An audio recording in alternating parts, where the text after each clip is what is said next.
everybody, it's Jean from Truelove Quilts for You, Jean Truelove. This is Jean's Block Party 2019. We are on Block 42. This is part 2. If you have not seen part 1, go back to it, because we have made in part 1 the pattern to make our Dresden plate blades, because probably not a lot of you will have had the template or the ruler to make them. So I show you how to make it and then transpose it to a piece of cardboard to make our little blades, to make our perfect little Dresden plate. So this is part 2 of our block number 42, our last block in our block party. And again, if you have I had to change machines to put a blanket stitch on, you can do a straight stitch. And then I was trying to think how, if you didn't have a blanket stitch or a satin stitch, most machines do, to put your applique, your circle on, maybe just hand stitch it down. If you want to hand stitch it down, if you don't, but most machines have either a blanket or a satin stitch. So yeah, so I show you how to finish up our lovely little Dresden plate, part 2 of our block number 42. All right, folks, thanks. See ya.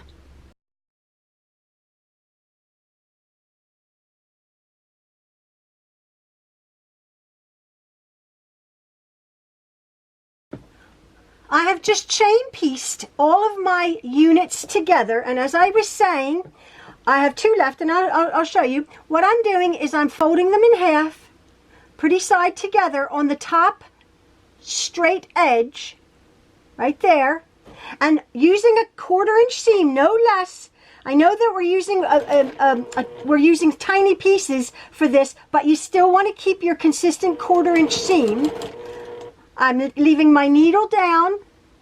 I've done all 20 now. Fold that in half. Put it right under my presser foot if I need to lift up my presser foot a bit. And I just chain that together like that and then right off. Now I'm going to pinch that and grab.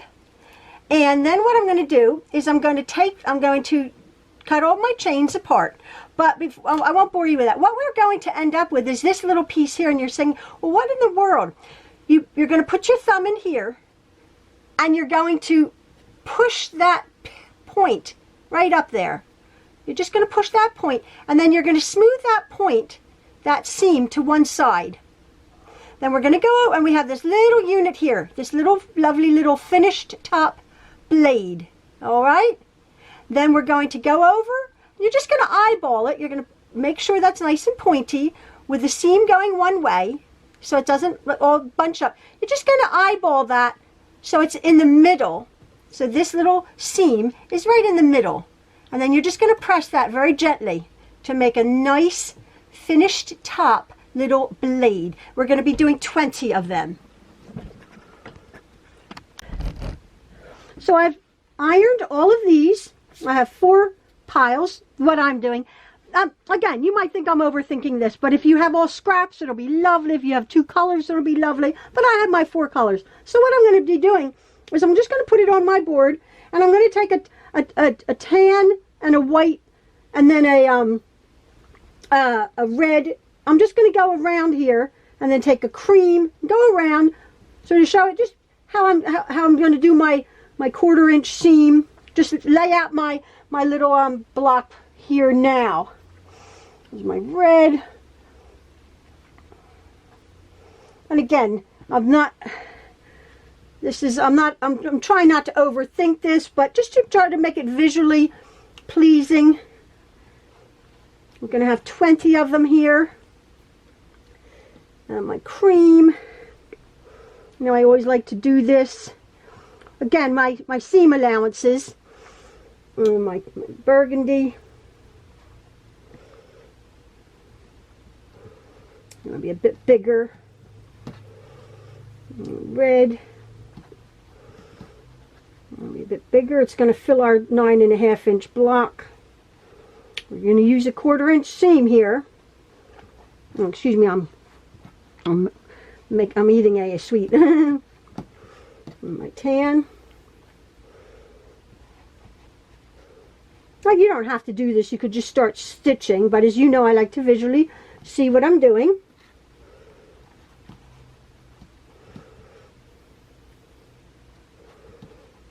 Oops, my white.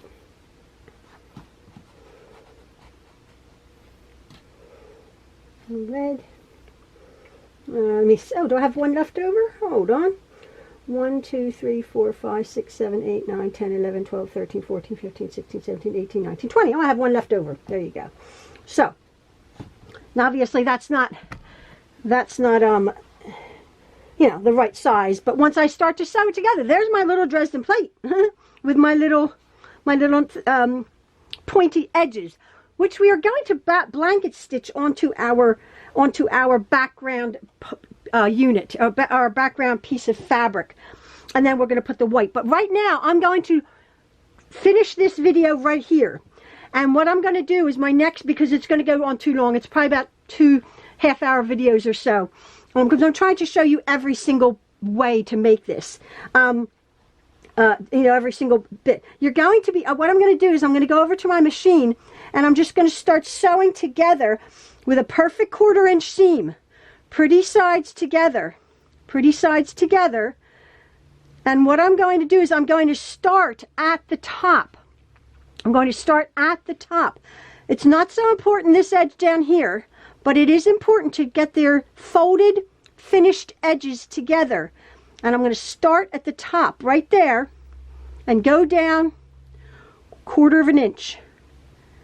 And then we're going to open it up and we're going to press them. But I will be showing you how I'm going to do that in part 2 of my video.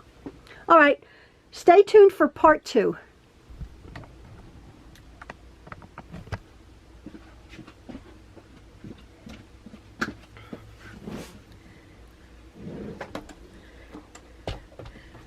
So this is our second part of putting our Dresden plate together. You've already watched part 1. And what I'm doing is at the end of the last video, you saw me putting them on my design board. All 20 of them. I inadvertently made an extra cream. That's why I do have 20 blades here. I have just put together 10 of my blades, okay? And I'm just going to demonstrate how I'm putting these together. I like my configuration, make it all pretty using all my shades of fabric. Now what I'm doing is I have laid it out on my design board just like I want it, and what I'm doing is you can stitch these, you can chain piece. If you're doing scraps, you can chain piece 2 at a time, and then do 4 at a time, 6 at a time, blah blah blah. Keep going around your little thing. But I'm doing mine individually. So what I'm doing is I've done these, and I'm almost finished here. Put this down here. I'm picking up my dark and I'm putting pretty side over to pretty side. I'll put this just down over here, and I'm starting at the very top. As I said, I'm starting at the top, my finished edge. Don't worry about this part matching as much, because we're going to put a circle on that. I'm starting at my top, and even though we're working with a fiddly bit, I am using my 1/4 inch seam, my 1/4 inch presser foot. So I'm starting at the top gently, and I am going back 1 or 2 stitches. I'm back stitching, and I'm using a little bit of a smaller stitch on this because we're using little tiny pieces. I'm going to go right off, pinch and pull, and then I'm going to just trim very carefully, very closely, those edges in that little intersection, so we don't have little pieces of thread there. I'm going to pick up my last piece here of my unit of 10. You can go, you can continue this all the way around if you wish, but I do 10 at a time. Now that doesn't quite match, but that's absolutely fine, because my top edge here matches. 1/4 inch, my presser foot down, 1 or 2 back stitches, slowly and right off,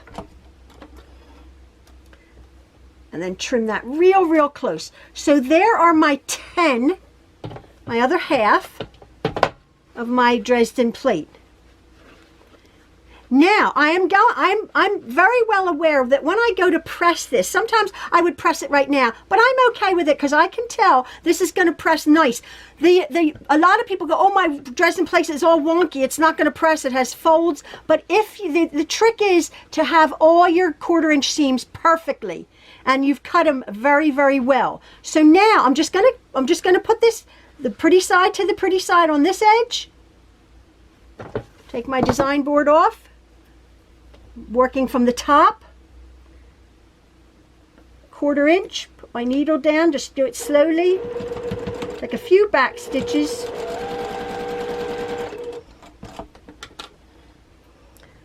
make sure we trim off these starting threads real good. We don't want them. And then this matches right up here, over to here. Turn around starting at the top finished edge, 1/4 inch.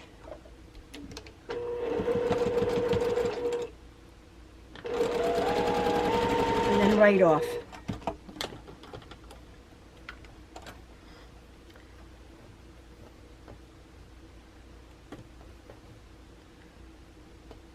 Yeah. And then there is my little Dresden plate. Now, what I'm going to do is I'm going to go over and very carefully, I'm going to press these seams, not skewing it in any way. I'm just going to sort of widen them out gently, just ever so gently, not skewing them, not pulling them. I'm going to be pressing them probably in one direction. I'm just going to be pressing all of my seams in one direction, keeping my circle real nice, and then turning it over, and then gently pressing it again until it's nice and flat. And I can tell that this Dresden plate is going to lay. It's going to get a little bit bigger because my seams are going to be pressed out. It's going to get slightly bigger, but I have my nice finished edge, and I'm going to go iron that right now. So here I am at my ironing board, and I'm going to start ironing my Dresden plate. And I'm just going to very, very carefully, with the tip of my iron here, I'm just going to very carefully nudge those seams over, just one at a time. Just nudge them without pulling it, being aware of my circle. I'm just going to nudge them, making sure not to mess up the nice finished points. Just do a little section at a time, nudge, nudge, nudge them. Some of them want to go the other way, but I quite like pushing them all the same way. Some of the fabric wants to go one way. As you know, I always say let the fabric, but in this instance, I do like a Dresden plate with all of the seams going one way. Again, just keeping aware of our circle, not pulling it. I'm just widening where the seams are, because when you sew they get bunched up, and when you iron or when you press they flatten out beautifully. And I can see as I'm going, I'm not even finished and I haven't turned it around, I can see my Dresden plate is going to lay nice and flat on my background square. And that's why I think people are frightened of Dresden plates, because they don't lay flat. But if you just keep, without stretching anything, keep your circle lovely. Now I'm going to turn that over, and there I'm going to give it a little starch, little spray with some starch. Work that starch in very gently, again very carefully. I'm ironing this Dresden plate, and look how pretty. I'm aware my circle is still lovely, which we're going to cover up. That'll be the next point, which I'll demonstrate. And again, inside here, some of them are a little bit bigger, some of them are smaller. That's fine, but my points are what is important. My lovely little points. 20 fabrics. Again, you could have used 2 fabrics, light and dark. You could have used 4 fabrics, whatever. I used 20 different fabrics, all the fabrics of my block party for my final quilt block. Oh, it's going to be pretty. Now I forgot to tell you in the beginning. I don't know what color. Maybe I'll just put this on white.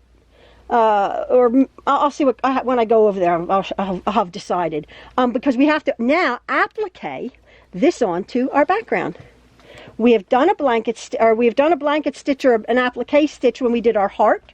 So this is an applique block, and it's nice and flat. I've not forced anything. There's no nasty tucks. There's no nasty folds. There is my Dresden plate, laying beautifully flat. Starched, so it'll be nice and flat on my background piece of fabric. Now I'm ready to applique I have my Dresden plate onto my background. I have just chosen this fabric, which is I've used it before my block party. I don't know if you can tell that. It's a little circle tone-on-tone fabric. You know me and my tone-on-tone fabrics. What I've done is I've just laid my 9.5 inch block, and I've just sort of with a rotary cutter cut that out in general, a bit larger than our 9.5 inch block. We obviously can be assured that this block is going to end up 9.5 inches because we're starting out with a square that's bigger.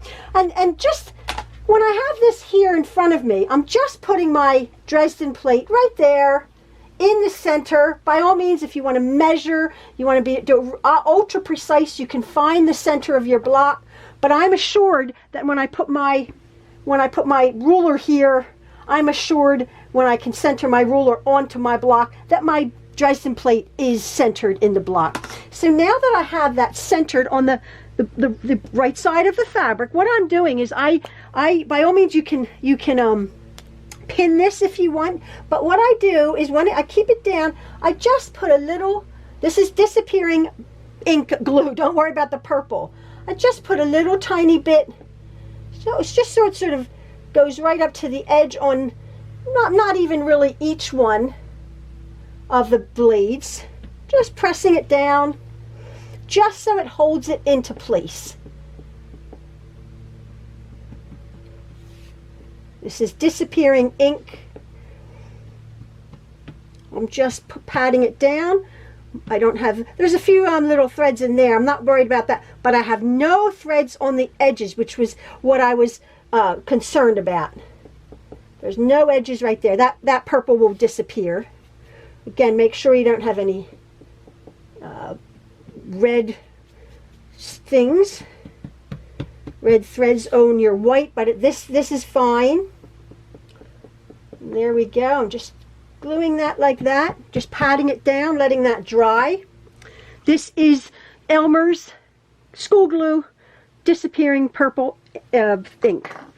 So that now, push that down, nice. That now is nice and secured. As I said, by all means, you can use your pins to pin that down, but I find the glue stick or a lovely sewer's glue, seamstress glue works just as well. Now what I am going to do is I have to set up my Malia's little baby machine, her little brother, because it has a blanket stitch. My Juki does not have a blanket stitch on it. I have to, because I'm appliquing this with a little tiny blanket stitch. By all means, you could just stitch a straight stitch around. If you wanted to, at this point you can hand stitch. If you hand stitchers out there would like to hand applique with a little tiny blind stitch right around these little blades, by all means you can, or just a straight stitch if you wanted to. You don't have to go around the edges. You could just go around these like a circle at the bottom of each point and leave the points free if you wanted that look. There's lots of ways to applique a block, but I'm going to go over and I'm going to put Malia's little machine up. And again, if you want to put a stabilizer, or sometimes I just use a piece of paper on the back, a piece of copy paper on the back, and then you can just pull away just to stabilize that. But what I did is I starched this piece of white nice, and I'm going to just go slowly but surely. I'm going to do that. So I don't think at this point, and this is a nice substantial cotton, I don't think I need a stabilizer for this applique. So I'm going to go over and get my machine, and I'll show you how I'm going to do a nice little tiny mini blanket stitch around this, and then we'll finish it up by putting the circle in it. So I'm ready to applique my glued down thing onto my my glued down Dresden plate onto my background. But on further thought about it, what I'm going to do, that's glued down, what I am going to do is I am going to use a I'll have mentioned this in the beginning, so if you need to get it, I am going to use the lightest weight fusible interfacing. It's incredibly, as you can see, it's incredibly light, and I'm just going to put that on the back. I'm just gonna, don't worry, I'm gonna just cut it to size here, as you know, this is a bit bigger.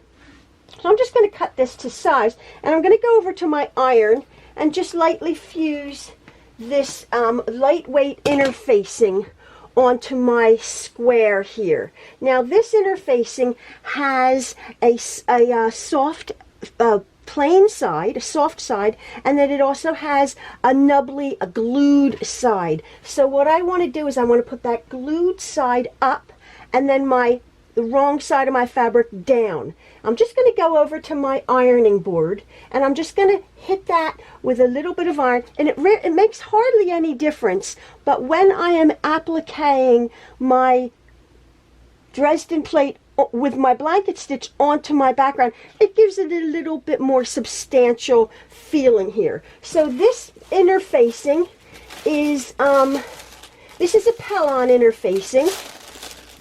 It's called Patron Designer's Light Fusible Non-Woven Interfacing.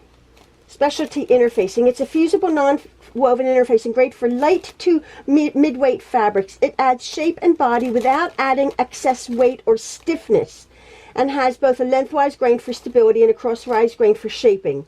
It's high performance interfacing from the Patron family of luxury blah blah blah. So I have this, as you can see. I buy a couple of yards, and I stick it away in my notions area. So when I feel the need for something exactly like this, I'm just going to go over and I'm going to iron that, and then I'll take you to Malia's machine. I set up Malia's little machine here for the blanket stitch, and I'll show you how I'm going to applique this onto my background. Okay, I'm here at my Malia's little machine. This is her little, this is her little brother machine. A little tiny little brother, XR3340.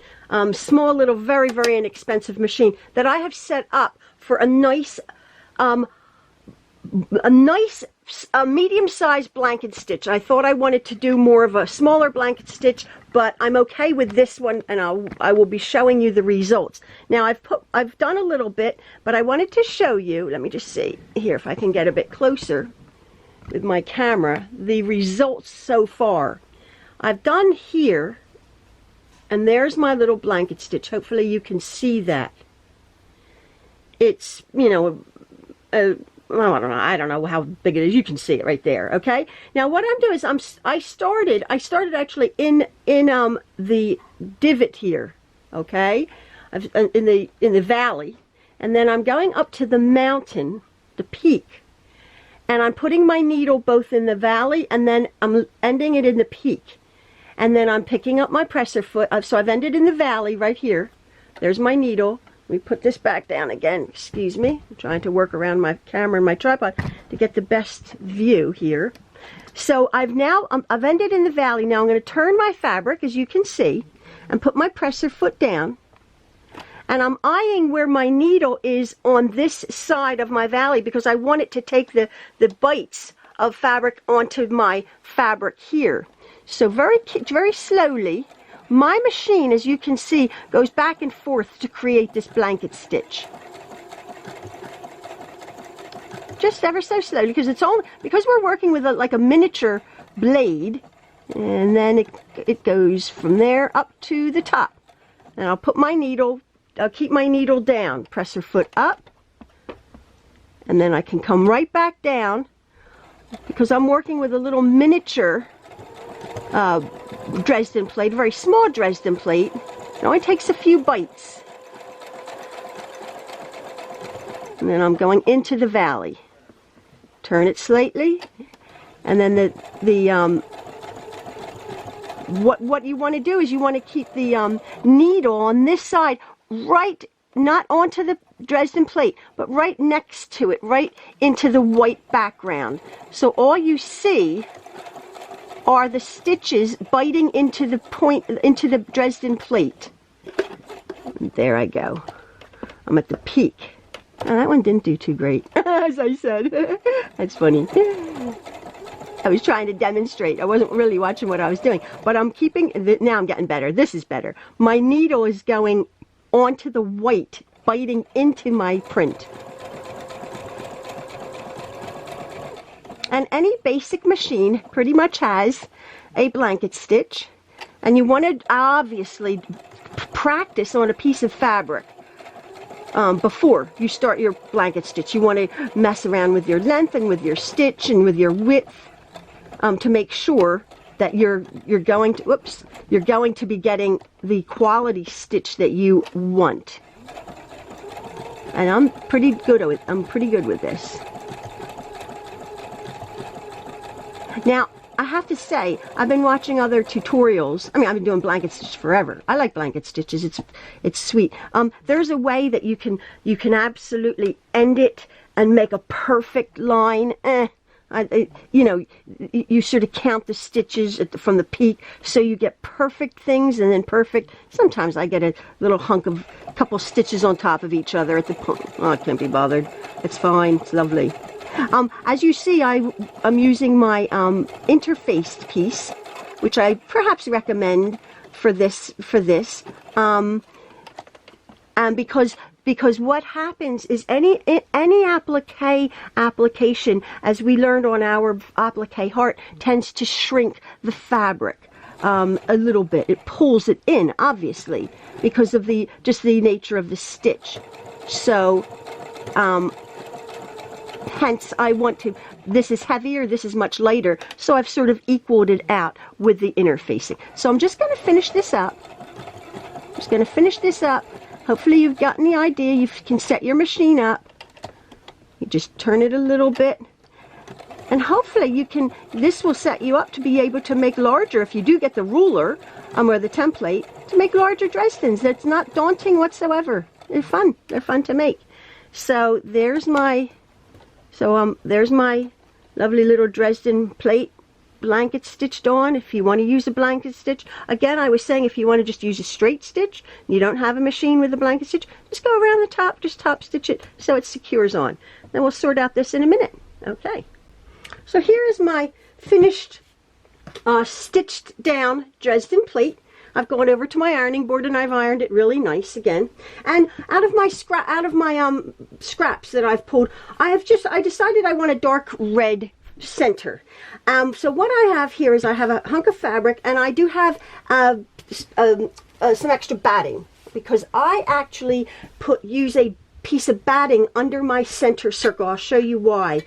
You can, at this point, you can use a small saucer or make a template or a mug or a glass. I happen to have here a mason jar lid, and I have found that, look at that, I have found that the mason jar lid will make a lovely perfect circle once I blanket stitch it down. So what I'm going to do on the wrong side of the fabric, I'm going to, I just have a pen, I'm going to mark my fabric with a pen here, and I'm going to cut it just a hair larger than my marked line, just to make sure that I have this line covered. By all means, you can use chalk. Where are my scissors? Oh, you can use chalk. You can use whatever marking method you wish. But this is what I'm going to use. I'm just going to, there's my marker, and I'm just going to make it just a hair larger. If you have a cutting machine and you have a die template to make perfect circles, this would be an ideal way to get it out. But we're just making one off. And this is, you know, whatever you have hanging around, you can use. So here's my circle. And then I'm going to test that out. Oh, it's pretty. Lovely, lovely. Now, what I'm going to do on my batting is I'm going to mark this, and actually probably use a Sharpie. I'm going to mark this around. This will be easier to see. Oh, my Sharpie doesn't work. Look at that. Okay, try another Sharpie, Jean. There we go. Yeah, so on my batting, I've done this before, so there's a method to my madness. So what I do with this is, now I'm going to cut this about a 1/4 inch, maybe a little bit more smaller than my marked line. Okay? Still a circle, but it's smaller than my marked line, and I'll show you why I do that. Alright, so there's my circle of my batting, and then I'm just going to put that right there, and then with my handy dandy glue stick, what I find is that if you just have a piece of fabric, it sort of sinks in, and it's not quite as substantial as I would like. So I glue my batting down, and then I will center this. You can just eyeball it, of course. And I just glue that on top of that batting. And then when I go to do my blanket stitch, you can see, you'll be able to see sort of it puffy and a little bit proud of the circle, instead of sort of sinking in and looking a little bit cheesy. That's just the way I do it. So I'm going to go back over to my machine and blanket stitch this. I've changed my blanket stitch to a larger, wider, a longer, wider stitch, and I'm sort of exaggerating the stitch now on the center square. I like the look of it. It's a little bit more folky looking. Again, I'm putting my needle on I'm riding my needle as I start on the outside, and then it's taking bites into my red. And I have to hold it here. You're not like making a circle. You're just literally guiding your fabric around. You're always watching where the needle is going on the outside. The feed dogs are just pulling the fabric along.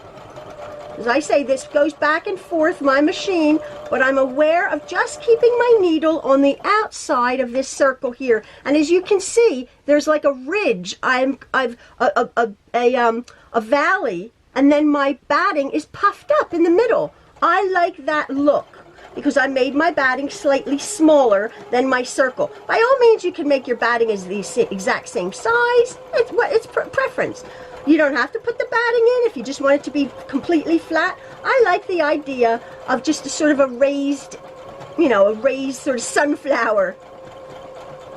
Obviously, speaking of sunflowers, Dresden plates lend themselves perfectly to sunflowers. Yellow, gold leaves and a big brown or black center. Obviously, it's awesome. So now I'm coming to the end, and I'm just aware that I don't want to have a big clump of of stitches. So I just sort of hold the machine, and that sort of locks that stitch.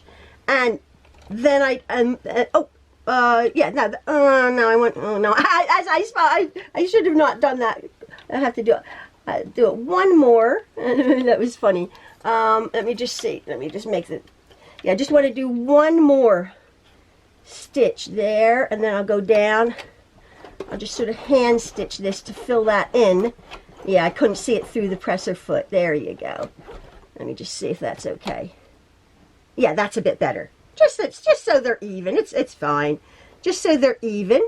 Cut that off. You'll see it, as I say, you'll have seen a close-up of that. And there is my lovely little raised, sort of puffy, the middle of my Dresden plate. All lovely on the back. And now what I'm going to do is I'm going to take my ruler and I'm going to center this, and I'm just going to cut out my 9.5 inch square, and there we have our finished Dresden plate block. So here's my finished Dresden plate, all lovely and stitched down. Now, I know there is a science of finding a measurement of a center of a block. I don't know that. It's math. So what I do is I literally eyeball it. I see that the same sort of, the lines here are the same. The lines here are the same. The lines here are the same. And the lines there are the same. And I'm okay with that. It looks fairly centered to me, I think. So then I'm going to hold that tightly. I'm going to open up my cutter, and I'm going to cut. I'm going to cut a perfect 9.5 inch square. So this block will be absolutely perfectly 9.5 inches. With a fairly centered block. I'm sure you expert quilters out there, you quilters out there will realize that there's a science to the measurements on your ruler. Obviously, that's why we have rulers. I don't know that. I don't know math. So I eyeball things, and it's wonderful. So hold it tightly, and look. What am I going to say? Oh, my final ta-da! My final ta-da! We are done our blocks. This is my 42nd block. Oh, it's pretty, isn't it? What do you think? I incorporated all the colors of my quilt. reds, whites, tans, and burgundies in my lovely little final block. So that is our final block, folks. Block number 42. Nice. The back looks as good as the front. All nice and interfaced, but you can hardly feel it's just a little bit more substantial. So when that's incorporated into all of our blocks, let me just bring my blocks out, which are here. All of my beautiful blocks. I'm sure this is exciting for you guys to have made all of our blocks. Yeah. So I will be back, hopefully with Jen, if not with Jen, by myself, to show you now how we make our sashing and we put our quilt together. So I do hope you've enjoyed this, folks. It's not done. It ain't over till this fat lady sings. And then we'll finish our quilt. So there you go. Block number 42. Hope you love it, folks. All right. See you. Bye.